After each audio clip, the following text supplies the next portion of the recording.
우리는 이 땅에 살지만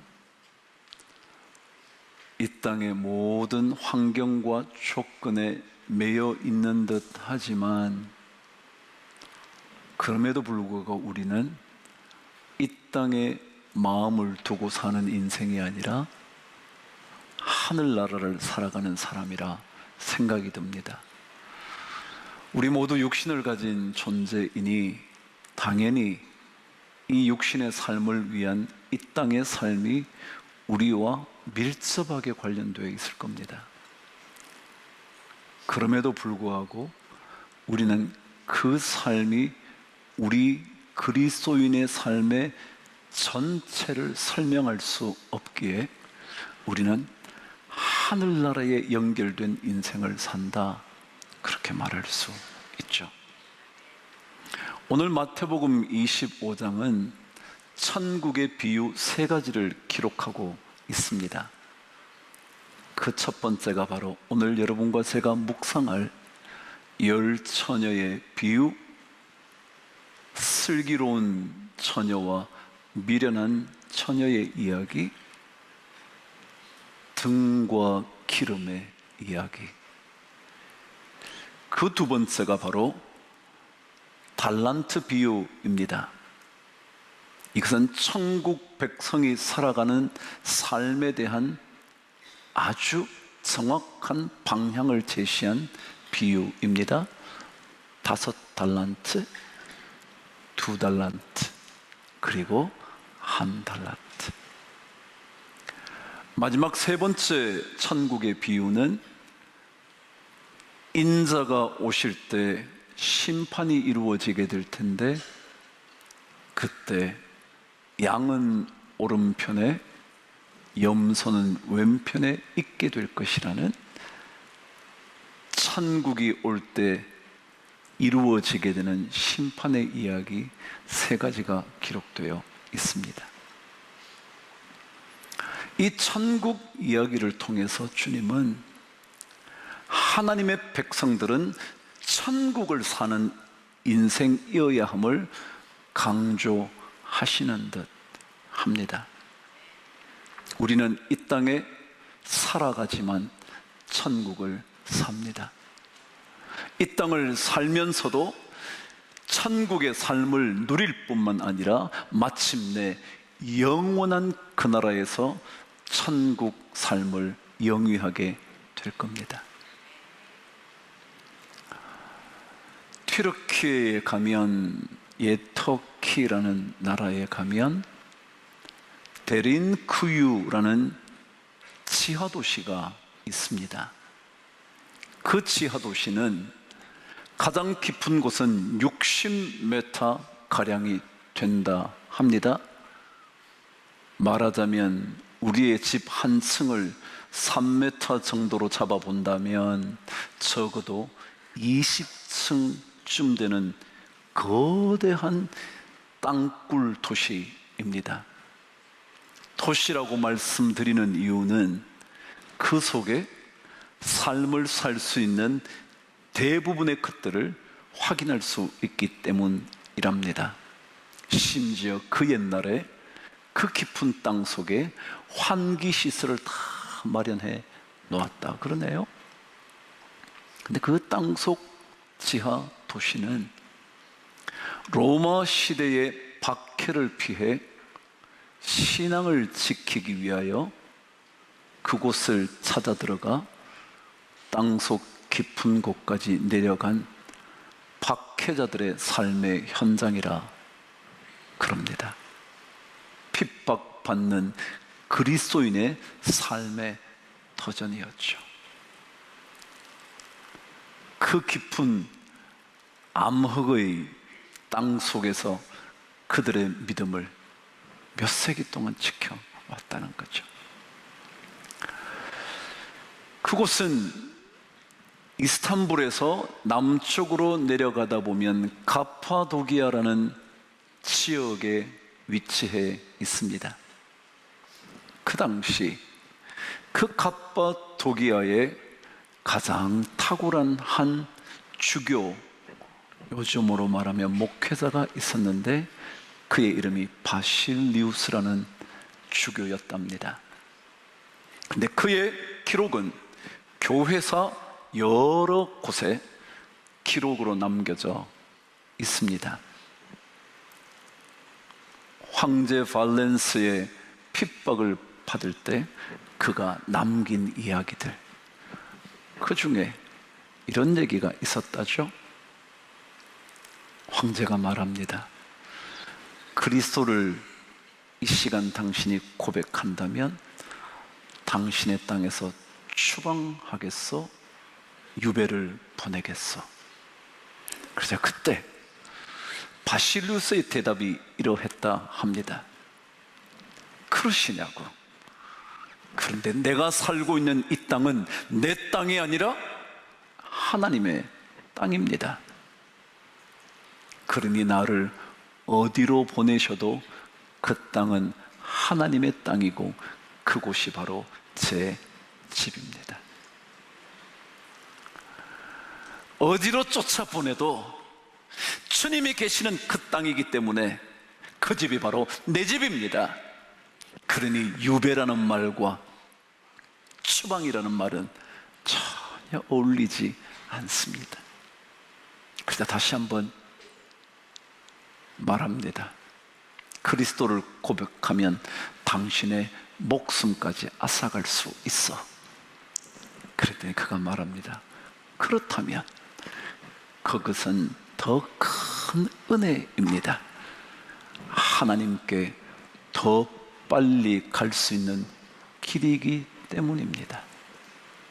라고 말했다고 교회사는 기록하고 있었습니다. 그렇습니다. 우리는 예수 믿는 사람으로 살아가는 이 땅의 삶이 아니라 주님의 나라에서 사는, 하나님의 집에서 사는, 하나님의 땅에서 살아가는 삶이 바로 우리 그리스도인의 삶이다라는 거죠. 우리 모두에게 던져보아야 할 질문은 그래서 이것일 겁니다. 우리는 천국 백성으로 살아가는가? 아니면 이 땅에 묶여 이 땅의 모든 것에 마음 빼앗겨서 살아가는가? 오늘 말씀은 바로 천국 백성으로 살아가는 삶에 대하여 10처녀, 5처녀, 5처녀의 비유를 통하여 설명하기 시작합니다. 저는 오늘 이 말씀을 읽다가 독특한 생각 하나를 하게 됐습니다. 여러분, 이 비유에는 10명의 처녀가 등장을 하고 슬기로운 처녀와 미련한 처녀의 이야기로 나눠져 있는데 왜 하필이면 미련한 처녀에 대하여 먼저 언급을 하고 있는 걸까? 보통 같으면 야, 슬기로운 여자는 이런 삶을 사는 사람들이야, 지혜로운 여자라면 이렇게 살아야 돼 라고 말해 줬으면 좋을 텐데, 그것보다 미련한 여자는 이런 여자야 라고 설명을 하기 시작했다는 거죠. 이상하지 않나요? 이왕이면 슬기로운 처녀의 삶을 주님 말씀하시면서 너네들도 슬기롭게 됐으면 좋겠어? 그러시면 좋았을 텐데 주님이 먼저 미련한 여인에 대한 언급부터 하셨다는 거예요. 왜일까요? 그냥 생각해. 어쩌면 우리 모두가 지혜롭게 살지 못하는 미련한 여인의 삶을 살고 있는 것은 아닐까. 그래서 먼저 미련한 여인의 이야기를 꺼낸 것은 아닐까 생각이 든 거예요. 그럼 결론부터 한번 물어보십시다.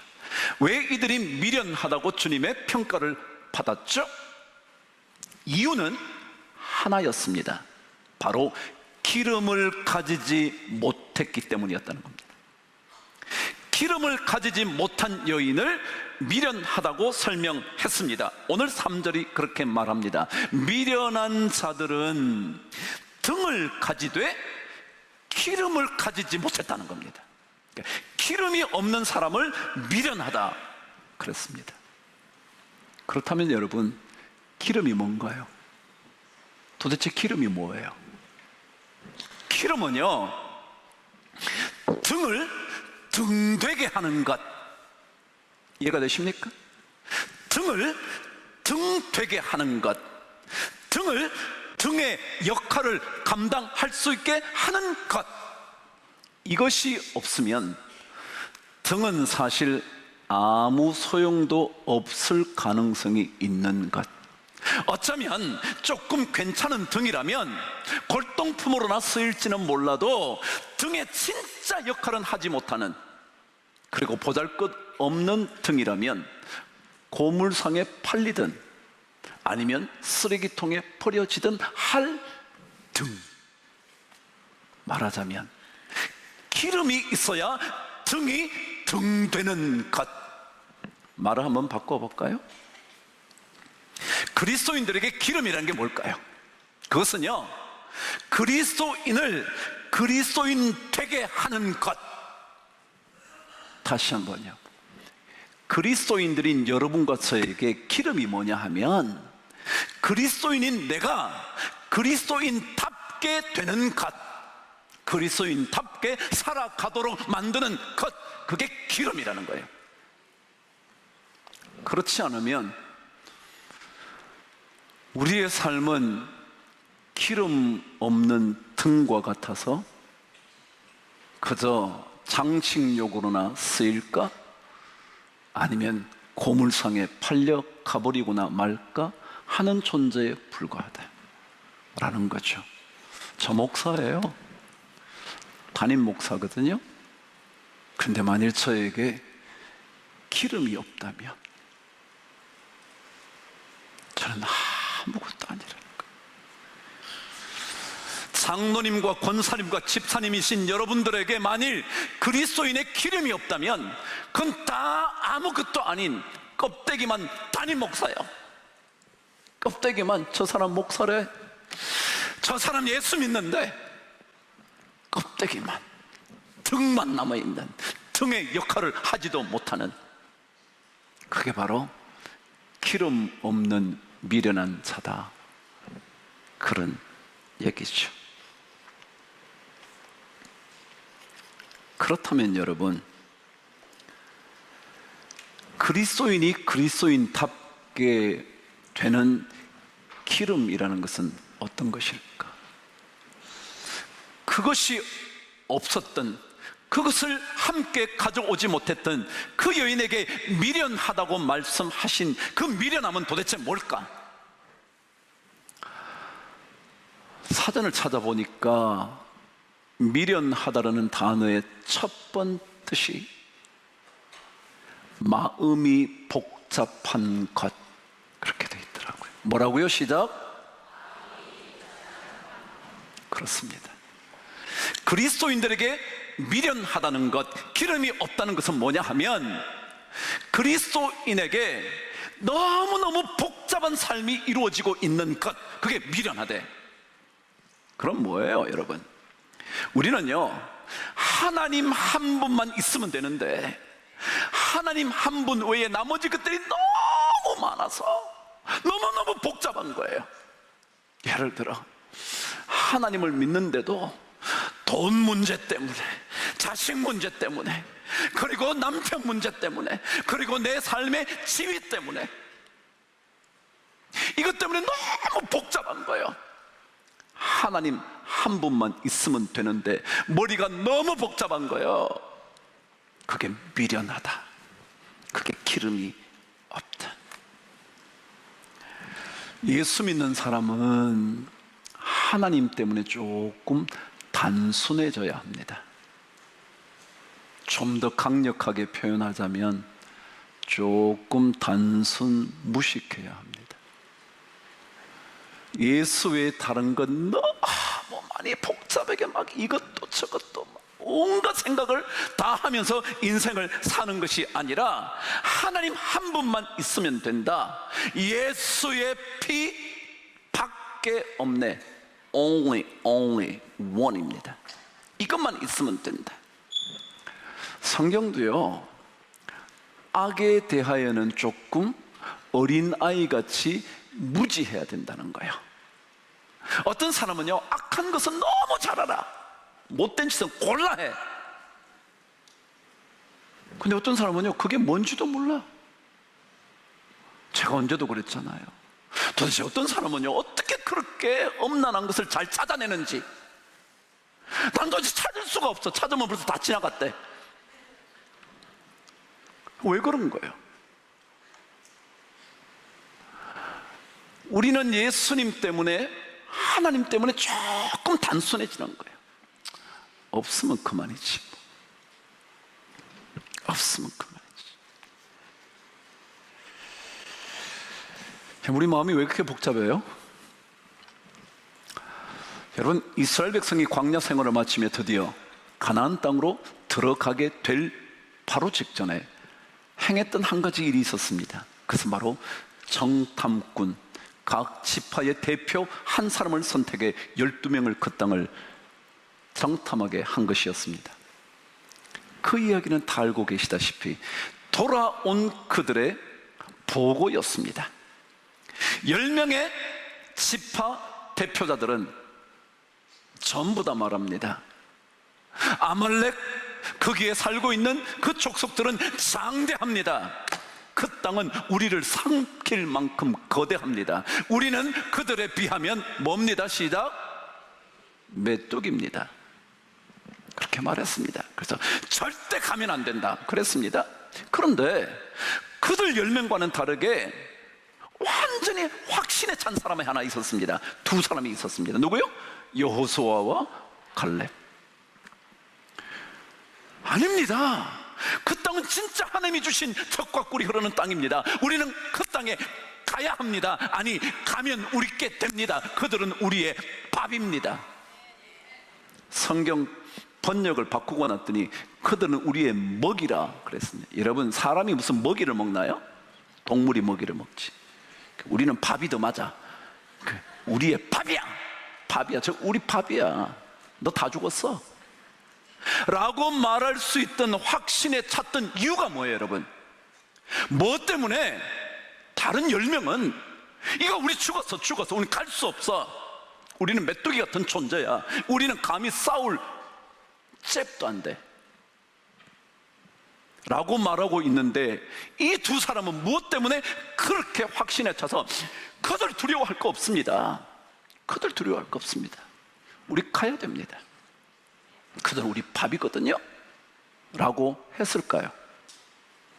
민수기 14장 9절에는 이렇게 기록해 두고 있습니다. 저와 함께 말씀을 읽겠습니다. 시작. 다만 여호와를 거역하지 말라. 또 그 땅 백성을 뭐하지 마라? 두려워하지 말라. 뭐라요? 그들은 우리의 밥이다. 그 다음에요, 시작. 그들의 보호자는 그들에게서 떠났고, 이제 마지막 결론입니다. 잘 보세요. 시작. 여호와는 우리와 함께 하시느니라 그랬어요.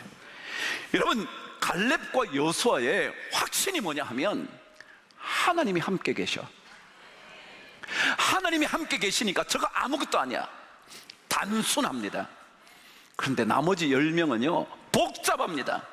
뭐 아말렉 군대가 크고요, 뭐 과일도 보니까 이따만 해가지고 우리가 도저히 어떻게 감당할 수가 없고요, 뭐가 어떻고요, 막 온갖 얘기를 다 합니다. 머리가 복잡한 겁니다. 근데 여호수아 갈렙은 단순합니다. 여호와 하나님 그분께서 우리와 뭐 하신다고요? 함께 하신다. 그러니 그들을 두려워하지 마라. 끝. 여러분, 이게 바로 지혜로운 겁니다. 이게 바로 그리스도인들이 천국의 삶을 사는 비결입니다. 여러분, 너무 복잡하지 말자고요. 좀 뭐가 안 된다고 복잡하지 말자. 그냥 뭐 하나님이 하시겠지. 여호와 그분이 함께 하시니까. 그분이 누군데요, 여러분? 대제국 애굽으로부터 400년 이상의 노예의 삶에서 해방시켜 주신 하나님인데요, 그 대군을 이끌고 검푸른 홍해 바다에 도달했는데 하나님이 홍해를 갈라주셨는데, 먹을 것이 없어서 광야에서 헤매고 있는데 하나님이 하늘을 여시고 만나와 메추라기를 막 쏟아부어 줬는데, 목이 말라 죽을 것 같은데 마른 반석에서 물을 터뜨려서 막 계속 물이 공급되는데, 그런 하나님인데, 그런 하나님이 우리와 함께 계시니까 확신이 있죠. 그런데 우리는 전부 다 복잡해. 진짜 복잡해. 그분이 함께 계신다면 우리 그 땅 점령할 수 있겠지? 라고 생각하는 단순함, 마음이 복잡해지지 않는 것. 여러분과 저에게 보이는 것으로 너무 신경 쓰지 마시고요, 적들이 장대하든 땅이 뭐 삼킬 만한 땅이든 뭐가 어떻든 그런 거 보지 마시고요, 하나님 보는 거예요. 너무 다른 것들 보지 말고요, 하나님 한 분만 한번 보자고요. 그게 우리 미련함에서 벗어나 천국의 백성으로 사는 길이라고요. 고린도후서 10장 5절에는 그래서 이렇게 말합니다. 저 한번 읽어 보시죠. 시작. 하나님 아는 것을 대적하는 높아진 것을 다 무너뜨리고 모든 생각을 사로잡아 그리스도에게 복종하게 한다 그랬습니다. 여러분, 우리의 모든 생각을 다 사로잡아 가지고요, 그리스도 한 분 앞에 엎드리게 하는 거예요. 뭐 돈 문제, 자식 문제, 뭐 직장 승진 문제, 뭐 무슨 문제, 모든 생각을 뭐요? 사로잡아서 하나님 앞에 복종시키는 것. 이게 지혜롭다는 거예요. 예수 믿는 것은요, 무조건 단순해지는 겁니다. 돈 문제로, 이런 문제, 저런 문제로 머리 복잡해지십니까? 단순하게 하셔요. 주님께서 마르다와 마리아의 이야기를 통해서 몇 번 얘기했잖아요. 뭐라고요? 야, 마르다야, 네가 여러 가지 일로 마음이 분주하지만 뭐요? 몇 가지만 하든지 뭐요? 한 가지만이라도 좋게. 이게 주님 말씀이에요. 이게 한 가지만으로 족한 줄 모르니까 우리는 계속 머리가 복잡해지고, 그 복잡해짐이 미련함으로 연결되고, 마침내 그래서 천국의 삶을 살지 못하는 거예요. 그래서 우리에게 기름이 없는 거예요. 자꾸 기름이 없어지는 거예요. 모든 우리의 생각을 사로잡아 우리 하나님 말씀 앞에, 그리스도 앞에 복종시킴으로 말미암아 하나님의 영광과 능력을 경험할 수 있으므로, 그래서 우리가 천국을 살아가는 그런 인생 되면 좋겠다. 제가 뭐 여러분에게 돈 없어도 살 수 있다 이런 얘기 하는 거 아니야. 그냥 돈이 없든 있든 그래도 그냥 우리는 하나님 때문에 사는 거예요. 그래야 확신이 있잖아요. 갈렙과 여호수아처럼 여호와께서 우리와 함께 하시느니라. 그들의 보호자는 그들에게서 떠났고 여호와는 우리와 함께 하시느니라.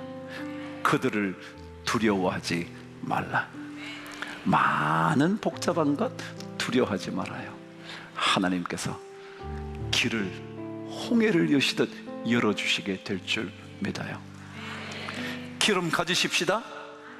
등만 가지는 번지르한 인생 되지 말고 기름을 가짐으로 지혜로운 하나님의 백성으로 살아가는 은혜가 우리 모두에게 있게 되기를 간절히 축복합니다.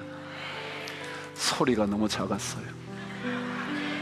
우리가 다시 한번 기름 채워진 인생으로 살아가는 천국 백성, 하늘나라 백성으로 살게 되는 은혜가 넘치게 되기를 간절히 축복합니다.